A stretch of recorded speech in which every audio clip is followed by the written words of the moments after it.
CNG gas میں اضافہ 237 روپے فی کلو والی گیس 450 روپے فی کلو ہو جائے گی۔ آج سے ہی CNG اسٹیشنز کو تالے لگا دیے گئے ہیں اور اگر 1 نومبر تک یہ فیصلہ واپس نہ لیا گیا تو غیر معینہ مدت کے لیے CNG اسٹیشنز بند کر دیے جائیں گے۔ غریبوں پر یہ ظلم برداشت نہیں کر سکتے۔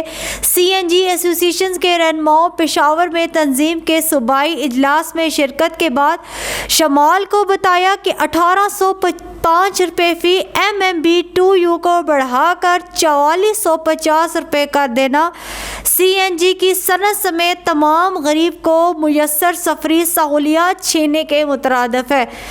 ایسوسی ایشن کے رہنماؤں نے کہا کہ پہلے مرحلے میں CNG کی تالہ بندی اور دوسرے مرحلے میں اسلام آباد، راولپنڈی ہاؤس اور سپریم کورٹ آف پاکستان کے باہر اس ظلم کے خلاف فریاد کرنا ہے۔